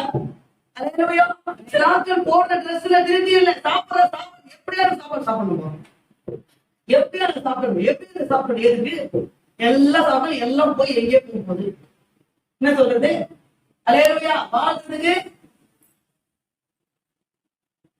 சாப்பிடுறதுக்காக வாழணுமா இல்ல வாழ்றதுக்காக சாப்பிடணும்? நான் குழப்பம் பண்ணிட்டேன்னா எதுக்கு சாப்பிடணும்? வாழ்றதுக்காக. இதை சாப்பிடணும் பண்ணிட்டே இருக்கும். எப்படியாவது அடிச்சு பிடிச்சு சாப்பிடணும். அளவுக்கு மீறி இப்ப வர சாப்பாடுலாம் அந்த அளவுக்கு ஆரோக்கியம் தெரியல. ரொம்ப எதை எடுத்தாலும் சாப்பிடாது. இதை எடுத்தா சாப்பிடாது, இதை எடுத்தா என்ன பண்ணாது சாப்பிடாது. ரொம்ப போடுற ட்ரெஸ்ல அருமையா நமக்கு அவங்க நல்ல ட்ரெஸ் இருக்கும், ஆனாலும் அவங்க கட்டிக்கிற புடவை சூப்பரா இருக்கும். அவங்க போட்டுக்கிற சுடிதார் எப்படி இருக்குது? சூப்பரா இருக்கு. அவன் போட்டுக்கிற பேண்ட் சட்டை எப்படி இருக்குது? சூப்பரா இருக்கு. அளவுக்கு மீறிய ஆசை சொல்றோம். அளவுக்கு மீறின ஆசை நம்ம என்ன செய்யணும்? வீணான பாரங்களை நம்ம சுமப்படுவோம். அல்லேலூயா. 1 ராஜாக்கள் புத்தகம் 21ஆம் அதிகாரத்துல ஒரு சாக்கா ஒரு கீரை தொட்டதுக்கு ஆசைப்பட்டது. நாபோத்தை போயிட்டு என்ன பண்ணணும்? சண்டை போடணும்.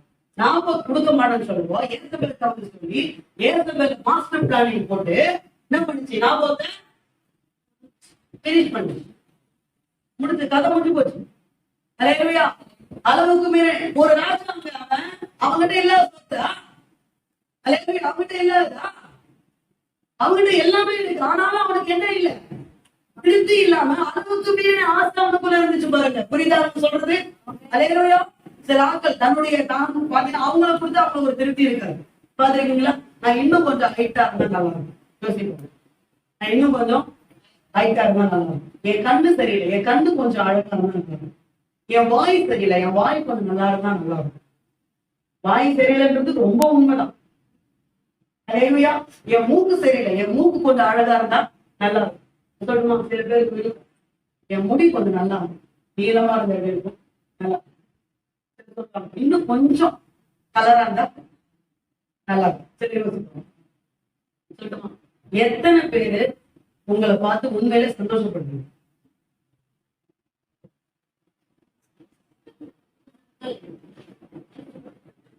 அந்த பக்கம் பொருள் சந்தோஷப்படுறாரு சரிங்களா? இந்த பக்கம் நம்ம கலைவாணி சந்தோஷப்படுறாங்க, அப்புறம் நம்ம வேணி சந்தோஷப்படுறாங்க, அப்புறம் சூர்யா. இது ஃபர்ஸ்டே வந்துருக்கணுமே கை. அப்படி உண்மையை நம்ம எல்லாரும் நம்மளை பார்க்கும் போது என்ன பண்ணணும்? சந்தோஷப்படணும். உங்க ஸ்கின்னை பார்க்கும்போது எத்தனை சந்தோஷப்படுறீங்க? உங்க ஸ்கின்னை வந்து பாருங்க. பார்க்க விரும்பல சொல்லுங்க. பாக்குறீங்களா? சந்தோஷப்படுறீங்களா? என்ன சில பேர் அதை சொல்றேன், ஸ்கின்னை பார்த்து இன்னும் கொஞ்சம் கலரா, இந்த கலரா மாறதுக்கு என்ன பெயிண்ட் எடுத்து போட்டுக்கோ சொல்லட்டுமா? உங்க ஸ்கின்னை பார்த்து நீங்க சந்தோஷப்படுறீங்க. ஏன் தெரியுமா? எத்தனையோ குஷ்ட ரோகிகளுக்கு தோல் கூட அழுகி போன ஒரு நிலைமைக்கு வாழ்றவங்க இன்னைக்கு உங்களுக்கும் எனக்கும் கர்த்தர் நரம்புகளுக்கு தசைகளுக்கு இருக்கு, தோல்களை கொடுத்து அந்த தோலை அழகா மூடி வேட்டாக்குறவங்களுக்கு லீனாவும் மாறணும். இல்லே அதை கொடுத்து எப்படியாவது நான் பண்ணணும். கொஞ்சம் உடம்பு தான் பண்ணணும், போட முடியும். சொல்லட்டுமா? சொல்ல பெரிய சொல்றேன், நீங்க எப்படி இருந்தா அழகா இருக்கீங்களோ அப்படிதான் தெரியும். சொல்லுங்க, நீங்க எப்படி இருந்தா சகோதர சகோதரத்துல கை கொடுங்க, சகோதரிகள் சகோதரத்துல கை கொடுங்க. நீங்க எப்படி இருந்தா அழகா இருக்கீங்களோ அப்படியே தெரியுங்க. எத்தனை பேருக்கு சந்தோஷமா? அப்படியே கை சொல்லுங்க, ரொம்ப அழகா இருக்கீங்க சொல்லுங்க. நல்ல நீங்க சர்வீஸ் மாட்டோம்பா.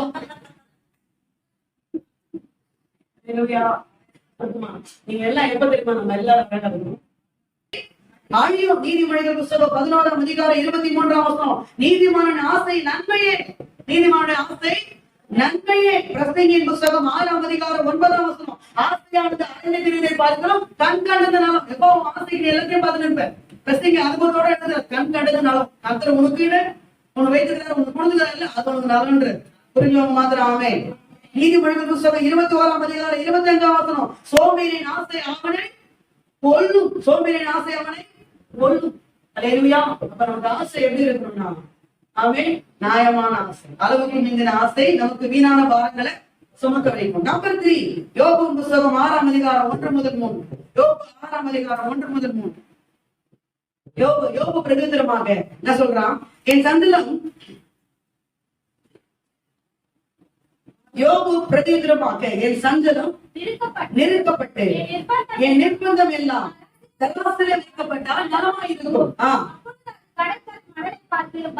பாரமாயிருக்கும். ஆக என் துக்கம் சொல்ல முடியாது. மூன்றாவதாக கவனிங்க, நமக்குள் வீணான பாரங்களை கொண்டு வருவது எது? சஞ்சலம், துக்கம். சஞ்சலம், துக்கம். யாருக்கும் பிரச்சனை இல்ல? இந்த ஆமைன்றது எதுக்கு? எல்லாருக்கும் பிரச்சனை. பிரச்சனை இல்லைன்ற கை தூக்குங்க. எனக்கு பிரச்சனை இருக்குன்றவங்க கை தூக்குங்க. சிஸ்டர், எனக்கு பிரச்சனை இருக்குன்றவங்க கை தூக்குங்க. பிரச்சனை எல்லாருக்கும். அந்த பிரச்சனைக்கு நீங்க உட்காந்து கவலைப்பட்டு இருந்தா சரியாகுமா? நீங்க துக்கப்பட்டு இருந்தா சரியாகுமா? நீங்க சந்தோஷப்பட்டு இருந்தா சரியாகுமா? நான் சொல்லுமா, பிசாசுடைய பெரிதான நோக்கம் என்ன தெரியுமா? உங்களுக்குரிய பிரச்சனை நினைச்சு உங்களை துக்கப்பட்டு உட்கார வச்சு உங்களுடைய ஓட்டத்தை தடை செய்யணும். அல்லேலூயா. உங்களை உட்கார வச்சு உங்க ஓட்டத்தை என்ன பண்ணணும்? தடை பண்ணணும். ஆமே. அப்பதான் நீங்க அந்த சந்தனப்படுவது, துக்கப்படுவது நமக்குள்ள என்ன பண்ணக்கூடாது? யாருக்குதான் பிரச்சனை இல்லை? எல்லாருக்கும் பிரச்சனை இருக்குது. ஆமே சொல்லுங்க. இருக்கு, பாடு இருக்கு, வேதனை இருக்கு, துன்பம் இருக்கு, போராட்டம் இருக்கு, தலைவீனா இருக்கு, கடன் பிரச்சனை இருக்கு. அல்லேலூயா. ஆமே. தடுமாற்றம் இருக்கு. நான் கீழே விழுறான்னு பாக்குறதுக்கு 10 பேர் கிடையாது. கரெக்டுங்களா? அதே நான் கீழே விழுந்த கை தட்டி சந்தோஷப்படுறதுக்கு 10 பேர் தயாரா எனக்கு உரமா புளிய ஆயத்தம் பண்ணி வைத்திருக்கிறான். கரெக்டுங்களா? ஆனா எல்லாமே இருக்கு. பிரச்சனை இருக்கு, பாடு இருக்கு, துன்பம் இருக்கு, உபத்திரவம் இருக்கு. நான் கீழே பாக்குறதுக்கு 10 சத்துரு என்ன பண்றான்? இருக்கிறான். ஆனா இது எல்லாம் இருக்கிறதை பார்க்கிறோம். என் தேவன் என்னோடு கூட இருக்கிறான். என் கர்த்தர் என்னோடு கூட இருக்கிறான்.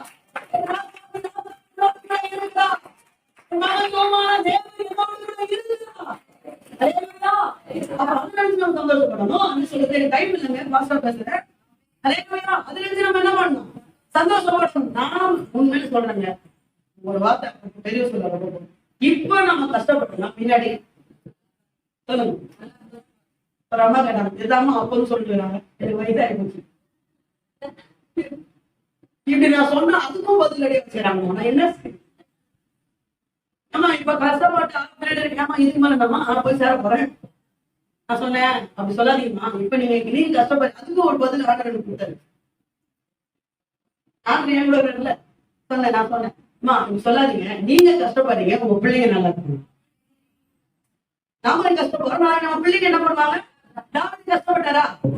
ரொம்ப கஷ்டப்பட்டாரு. அவர்தான் சொல்றீங்க, ரொம்ப கஷ்டப்பட்டாரு. ஆனா சாலமோ சூப்பரா இருக்கு. சாலமோனுடைய காலம் சமாதானத்தின் காலமாக இருந்துச்சு. சாலமோனுடைய நாட்கள்ல வெள்ளி ஒரு பொருட்கள் என்ன பண்ண ரோட்ல என்ன பண்ண வெளிய கல்ல போட்டு வைக்கிற பேர் வெளியே போட்டு வச்சிருக்கோம். அந்த அளவுக்கு ஐஸ்வர்யத்திலும் கனத்திலும் மகிமையிலும் செல்வ ஞானத்திலும் மாறணும். காரணம் என்னது? தாவீது போட்ட விதை. இன்னைக்கு நீங்க கஷ்டப்படுறீங்கன்னா பின்னாடி உங்க பிள்ளைங்க என்ன பண்ணுவாங்க? சொல்லுங்க. நல்லா இருப்பாங்களா? ஏன் துக்கப்படுறீங்க? அப்படியே சந்தனப்படுறீங்க, துக்கப்பட்டு கவலை. அண்ணாமா வீட்டுல உட்காந்து அழுதுட்டு இருக்கிற வரைக்கும் அந்த அம்மாவுக்கு துக்கமா தான் இருந்துச்சு. போயிட்டு ஆண்டவன் சமூகத்துல வச்சதுனால பைபிள் சொல்லுது, பின்பு அவர் முகம் துக்க முகமாயிருக்கும். துக்கம் மாறணுங்க. துக்கம் என்ன பண்ணணும்? மாறணும். சங்கீதத்தை கொடுத்து உங்களுக்கு பிரச்சனையை கொடுத்து ஆமே உங்க மேல வீணான பாரத்தை வச்சு உங்க ஓட்டத்தை என்ன பண்ணுவோம்? பிசாசு தடை பண்ணுவோம். அல்லேலூயா. நாம அதுல ஜாக்கிரதை உள்ளவர்களாக இருக்கணும். புரிஞ்சவங்க ஆமே சொல்லுவோம். அல்லேலூயா. நான் அடிக்கடி அப்போதுந்தே எனக்கு ஒரு என்ன பண்ண ஒரு கேள்வி, ஆண்டவர் ஏன் ஆண்டவர் எல்லா கதவுகளையும் அடைவி வைக்கிறீங்க? நான் எதிர்பார்க்கிற எல்லா கதவும், சொந்த பந்தங்கள், தாய் தகப்பன், கூட பிறந்தவங்க, எல்லா கதவுகளும் எனக்கு லாக்குல இருக்கு. இப்போ ஆரம்பத்துல இருந்து கேட்கிற கேள்வி, ஆண்டவர் ஏன் அவங்களுக்குலாம் கரெக்டா இருக்குது, அவங்க எனக்குள்ளதான் ஆண்டவர் தேடுறாங்க. அல்லேலூயா. நான் யோசிப்பேன், அது எல்லாமே அடைச்சிருக்கும், எல்லாமே அடைப்பட்டுதான் இருக்கும். எல்லாமே அடைப்பட்டு இருந்தாலும் ஒரே ஒரு வாசத்தை திறந்திருக்கும், அது பரலோகம். நான் கஷ்டப்படுறேன், ஐயோ எனக்கு எல்லா வாசலும் இல்ல, எனக்கு இப்படி இருக்குது, எனக்கு அடைப்பட்டுருச்சு, இப்படி இருக்கு, அப்படி இருக்குன்னு சொல்லி நான் துக்கப்பட்டு இருந்தா என்னால எழுந்திருக்கவே முடியாது. எனக்கு தெரியும், இந்த வாசல் அடைப்பட்டா இன்னைக்கு அம்மா அப்பா இல்லாம, அல்லேலூயா, ஒரு பலவீனத்தோடு கூட பிறந்தவங்க இல்லாம, சொந்த பந்தவங்க உறவுங்க இல்லாம, அல்லேலூயா, இவ்வளவு கஷ்டத்தை தாண்டி நான் வந்திருக்கிறேன். எதுக்காக ஆண்டவர் அப்படி நடத்தினாருந்தா இன்னைக்கு என்னால பதில் சொல்ல முடியும். அப்படிப்பட்ட கஷ்டத்துல இருக்கிறவங்க வேதனையை புரிந்து கொண்டு அவங்களுக்காக ஜெபம் பண்ணுவதற்காக கர்த்தரை வழி நடக்கணும். இன்னைக்கு பாருங்க, வியாதியா பலவீனமா ஒருத்தவங்க ஹாஸ்பிட்டல் என்னால நிச்சயமா அதை புரிஞ்சுக்க முடியும். ஏன் தெரியுமா? எங்க அம்மா வச்சு இதே ஜிஹெச் ஹாஸ்பிட்டல்ல 3 மாசம் அம்மா 3.5 மாசம் அம்மாவை வச்சு பலவீனம்னா பலவீனம் அப்படிப்பட்ட கதை சொல்ல முடியும். அவ்வளவு கஷ்டப்படும். இன்னைக்கு அந்த கஷ்டத்தை நான் அனுபவிச்சனால இன்னைக்கு யாராவது பலவீனமா இருந்தாங்க அவங்களுடைய கஷ்டத்தை என்னால புரியும். யாராவது அம்மா அப்பா இல்லாம வந்து இருந்தாங்கன்னா எனக்கு அம்மா இல்லை எனக்கு உண்மையில அவங்க ரொம்ப பாரமா இருக்கு. பாரத்தோடு சொல்ல முடியும். சகோதர சகோதரிகள் இல்லைன்னா நான் சொல்ல நீ கவலைப்படாது, ஆண்டவர்களுக்கு எல்லாமா இருக்கு. ஏன் தெரியுமா? அந்த வழியெல்லாம் கடந்து வந்தனால அந்த பெயின் எல்லாம் எனக்கு தெரியும். அதே ஏன் ஆண்டவர் நடத்துறாரு, எதுக்கு ஆண்டவர் நடத்துனீங்க என்ன அப்படி எல்லாம் கொடுத்துருக்கீங்கல்ல, எதுக்காக கொடுக்கல கேட்க முடியாது அப்படின்னா அல்லேலூயா. அப்படிலாம் கேட்க போறது கிடையாது, கேட்க கூடாது. கேட்கல ஏன் நடத்தினாரு? கர்த்தருடைய நாமத்துக்கு மகிமையாக அப்படிப்பட்டவர்களுக்கு ஊழியம் செய்வதற்காக தேவன் அப்படி எடுத்துட்டு போயிடும். இன்னைக்கு என்ன பிரச்சனை நீங்க இருக்கிறீங்க, நோ ப்ராப்ளம், கவலைப்படாதீங்க. அந்த துக்கத்தின் சந்தலத்தை நினைச்சு வேதனைப்படாதீங்க. அதன் மத்தியில கர்த்தர் கூட நீங்க சொல்லுங்க, இந்த பலவீனம் எனக்கு இருந்தாலும் என்னை பலப்படுத்துற இயேசு எனக்கு கூட இருக்கும். இந்த பலவீனத்தின் மத்தியில, இந்த போராட்டத்தின் மத்தியில, இந்த தனிமையின் மத்தியில, ஒன்றுமே இல்லாத ஒரு சூழ்நிலை மத்தியில என்னால தேவனுக்காக சாட்சியா இருக்க முடியும். அப்படிப்பட்ட ஒரு பெய்து உள்ளவங்களா நீங்க என்ன பண்ணணும்? எழுமணும். அதாவது சோதனை சாதனை தோல்விய வெற்றியா என்ன பண்ணணும்? மாற்றணும். தடைக்கல்ல படிக்கல்லா மாற்றணும். சிலுவைய சிங்காசனமா மாற்றணும். உபத்திரவத்தை உயர்வாக மாற்றணும். புரிஞ்சவங்க மாத்திரம் நீங்க அதை மாத்தணும்னு நினைங்க, உங்களை மாத்த வைப்பாரு. மாத்தணும் நினைச்சிருங்க, ஆண்டவங்க என்ன பண்ணுவாங்க? கண்டிப்பா மாத்த வச்சிருப்பாரு. ஆண்டவங்க உதவி செய்வாரு. அதே போய் என் ஃப்ரெண்ட் சொல்லுவா, இதா நான் ஒரு மாதிரி நிச்சயமா நான் ஊழிய செய்வேன். வாலிப யூத்ல நாங்க எல்லாம் ஒன்னா இருக்கும். அப்ப சொல்லுவா, அப்ப சொல்றேன், உன் சூழ்நிலை நான் இருந்தா நிச்சயமா நான் சர்ச்சுக்கு வருவேன். அப்பதான் சர்ச்சுக்கு வரப்போ ஒரு விசுவாசம் என்ன பண்ணுவேன், நான் ஊழியெல்லாம் செய்வேன். எனக்கு முடியாது. ஆமே. அப்ப கவனிங்க, அவனுக்கு எல்லாமே இருக்கு. அம்மா அப்பா இருக்காங்க, அட்மாஸ்டர் கரெக்டா இருக்கு, சொந்த பந்தவங்க கரெக்டா இருக்கு. அவளை ஆண்டவர் அப்படி வச்சிருக்காரு. அவருடைய ஸ்டேட்மெண்ட் எப்படி இருக்குது? அவருடைய ஸ்டேட்மெண்ட், நான் ஏன் சூழ்நிலை அவன் இருந்தானா அவன் பண்ண மாட்டான், ஊழியம் நான் செய்ய மாட்டான். ஆனா என்னுடைய சூழ்நிலை இப்படி இருந்தாலும் என்னுடைய ஸ்டேட்மெண்ட் எப்படி இருக்கு தெரியுமா? நான் சொல்ற வார்த்தை பைபிள்ல எனக்கு பிடிச்ச ஒரு வசனம், ரொம்ப அடிக்கடி யோசிக்கிற ஒரு வசனம், அவர் என்னை கொன்று போட்டாலும் அவர் மீது நான் நம்பிக்கையாயிருக்கேன். கிறிஸ்துவின் அன்பை விட்டு ஒரு காரியம் நம்ம பிரிக்க முடியும். அல்லேலூயா. அப்ப கவனிங்க, அவங்களுக்கு எல்லாமே இருக்கு. ஆனா அவ என்ன பண்றான்? அப்படி அவங்க அப்படி சொல்றாங்க, கரெக்டுங்களா? அப்போ ஆண்டவர் அவங்களுக்கு அப்படிப்பட்ட ஒரு சிச்சுவேஷனை கொடுக்காம ஆண்டவர் நமக்கு அப்படிப்பட்ட சிச்சுவேஷனை கொடுத்துருக்கிறாருன்னா அவர் நம்பிதான் கொடுத்திருக்கிறார். நான் சொல்ல வருது உங்களுக்கு புரியுதுங்களா? உங்களுக்கு இருக்கக்கூடிய பிரச்சனை, உங்களுக்கு இருக்கக்கூடிய பலவீனம், உங்களுக்கு இருக்கக்கூடிய போராட்டம் உங்க வாழ்க்கையில இருந்தாலும் கர்த்தர் உங்களை ஒரு விதத்துல நம்பி இருக்கிறார். என்ன தெரியுமா? என் மகனுக்கு இந்த பிரச்சனை இருந்தாலும் இந்த பிரச்சனையோடு கூட, இந்த பலவீனத்தோடு கூட, இந்த பாடங்களோடு கூட, இந்த உபத்திரவத்தோடு கூட அவர் எனக்காக சாட்சியா வாழ்வார். அந்த நம்பிக்கையை கர்த்தர் உங்க என்ன பண்ணிருக்கிறாரு? வைத்திருக்கிறார். அதை சஞ்சலப்படாதீங்க, துக்கப்பட்டது அது உங்களுக்கு வாரமா வந்து செஞ்சிடும், முடிஞ்சிடும். அல்லேலூயா. புலம்பல் எரேமியா புலம்பரா இருப்பாரு. புலம்பல் புத்தகம் 3ஆம் அதிகாரம் 7ஆம் வசனம், என் விலங்கை பாரமாக்கினார். 27, 28 மனுஷன் இளம் பிரயாயத்துல தன் நுகத்தை சுமத்துறது அவனுக்கு நல்லது, தேவனையே தன் தலைமையில் வைத்தார் என்று சொல்லி அவன் தனித்திருந்து மௌனமா இருக்கு. ஏன் ஆண்டவரை வச்சு கேள்வி கேட்கக்கூடாது. புலம்பல் 3:27, 28 இருக்கா? இருக்குங்களா? அல்லேலூயா. தேவனே தன்னை வைத்தார் என்று சொல்லி தனித்திருந்து மௌனமா இருக்க கடவன். புரிஞ்சவங்க ஆமென். அல்லேலூயா. சத்தமா அல்லேலூயா. கரங்களை உயர்த்தி அல்லேலூயா. பிரசங்கியின் புத்தகம் 11ஆம் அதிகாரம் 10ஆம் வசனம், இருதயத்தில் இருந்து சஞ்சலத்தை நீக்கிவிடு என்ற வேதம் சொல்லுது. இருதயத்திலிருந்து சஞ்சலத்தை நீக்கிவிடு. பிரசங்கி 11:10 சஞ்சலத்தை நீக்கிவிடு. ஏசியா தீர்க்கதரிசன புத்தகம் 35ஆம் அதிகாரம் 10ஆம் வசனம், சஞ்சலம் தவிர்க்க ஓடிப்போ. எந்நாட்களிலே கர்த்தருடைய ராஜ்யத்தின் நாட்கள். அல்லேலூயா. 3வது காரியம். 4வது ஒன்று சொல்லி முடிச்சேன். நீதிமொழிகள் 27:3 கல் கனமும் மணல் பாரமா இருக்கும், கோபமும் இவ்விரண்டிலும் பாரம். எடுத்துட்டீங்களா? நீதிமொழிகள் 27:3 எடுத்தவங்க ஆமே இருக்குங்களா? சொன்ன வசனம் கோபமும் இவ்விரண்டிலும் பாரம். எது? கோபம். 4வது மனுஷனுக்கு கவனிங்க, நமக்குள் வீணான பாரங்களை கொண்டு வருவது எது? கோபம். கோபம் வருமா நமக்கு? கோபம் வரும். உண்மையை ஒத்துக்கிறாங்க சில பேரு. கோபம் வருமா? எல்லாருக்கும் கோபம் என்ன பண்ணும்? ஆனா அது எபேசியர் புத்தகம் 4ஆம் அதிகாரம் 26, 27. கோபம் கொண்டாலும் சூரிய அஸ்தமிக்கிறதுக்கு முன்னாடி கோபம் தணியும். ஆனா இந்த பாயிண்ட பத்தி ஏற்கனவே கோபத்தை பத்தி நான் பேசுறேன். அதனால அது லாஸ்ட் பாயிண்ட் ஆஃப் சரிங்களா? கோபப்பட்டது நமக்கு வீணான கோபம். கோபம் வந்துச்சுன்னா அப்பவே அது என்ன பண்ணுங்க, தண்ணி ஊத்தி அனுப்பிச்சிருங்க. அதுலயே டெவலப் பண்ணாதீங்க, அதுலயே டிராவல் பண்ணாதீங்க. எதுல? கோபத்திலே என்ன பண்ணாதீங்க, டிராவல் பண்ணாதீங்க. காயின போன மாறிட வேண்டியதான். அப்புறம் சரிங்களா? 4 விஷயம் சொல்லுங்க பார்க்கலாம். நமக்குள் வீணான பாரங்களை கொண்டு வருவது எது? நாம் ஒருவராய் செயல்படும் போது. 2வது, மீறி ஆசைப்படும் போது. 3வது, சஞ்சலம் பட்டு துக்கப்படும் போது. 4வது, கோபப்படும் போது. அது எதுவையா? இப்ப எத்தனை பேர் தீர்மானம் எடுத்துக்கிறீங்க, நான் வீணான பாரத்தை சுமக்க மாட்டேன், எனக்குரிய பாரத்தா சுமப்பேன், வீணான பாரத்தை என்ன பண்ண மாட்டேன்? கலாத்தியர் புத்தகம் 6ஆம் அதிகாரம் 2, 3. அவனவன் தன் பாரத்தை அவன் சுமக்கும். அடுத்த வசனம், நீ பெரிய ஞானி என்ன பண்ணாத பண்ண, உனக்கு எல்லாம் தெரியும், உன்னை ஒரு பொருட்டு நினைக்காத. நான் அப்படி நினைச்சேன், நீ என்ன பண்ற? வஞ்சிக்கிற என்று பேர் சொல்லு. அல்லேலூயா. ஆமே. வீணான பாரத்தை இறக்கி வைங்க. கர்த்தர் நமக்கென்று வைத்திருக்கிற ஆவிக்குரிய ஓட்டத்துல ஜெயமாக ஓடுவோம். கர்த்தர் நமக்கு உதவி செய்வார்.